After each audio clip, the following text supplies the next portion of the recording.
शुरुआत बड़ी खबर के साथ कर रहे हैं। भारत के लिए अगले 20 से 35 दिन बेहद अहम है।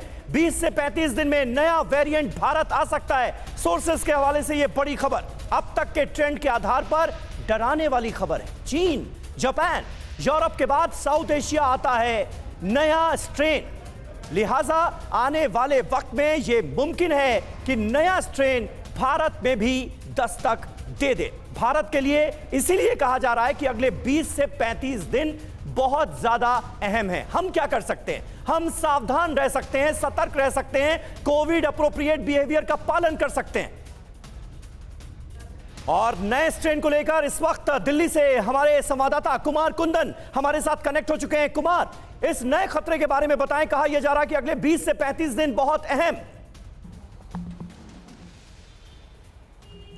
देखिए, स्वास्थ्य मंत्रालय के सूत्र ये बता रहे हैं कि उन्होंने जो सर्वे किया है या जो ट्रेंड देखा है पहले और दूसरे फेज में, उसके हिसाब से चाइना से किसी वायरस का शुरुआत होती है और चाइना से निकलकर वो यूरोप, अमेरिका की तरफ जाता है, वहां से फिर पैसिफिक कंट्रीज में जाता है और पैसिफिक कंट्री के बाद फिर साउथ एशिया में आता है, जहां पे हम अभी खड़े हैं। तो इस पूरे साइकिल में तकरीबन 20 से 35 दिनों का वक्त लगता है। जिस हिसाब से नया वेरिएंट समीर शुरू हुआ है, इस वेरिएंट की वजह से चाइना में एक्सपेक्टेड है 10 लाख मौतें हो सकती है, ऐसा कहा जा रहा है। होगा क्या ये अब किसी को पता नहीं है, क्योंकि वायरस कितना म्यूटेट करता है और कितना खतरनाक होता है यह देखना दिलचस्प होगा।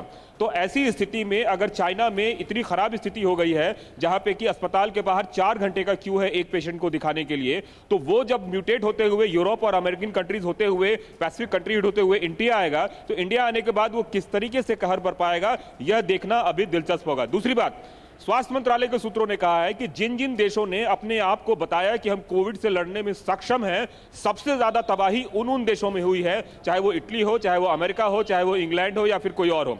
ऐसे में हमें अपनी पीठ थपथपाने से ज्यादा जरूरी है कि हम सजग रहें, तैयार रहें और कोरोना प्रोटोकॉल का फॉलो करें। सरकार इस बार कोई भी मैंडेटरी कुछ भी नहीं करने जा रही है, सिर्फ और सिर्फ एडवाइजरी जारी करने जा रही है, क्योंकि सरकार को ऐसा लगता है कि पहले और दूसरे वेव के बाद अधिकतर लोगों को पता है कि उनको क्या करना है, क्या नहीं करना है। ऐसे में लोगों की भी एक बड़ी जिम्मेवारी है कि वो मास्क लगाएं भीड़ भाड़ वाले इलाके में, और अगर अकेले हैं तो फिर वो खुले रह सकते हैं।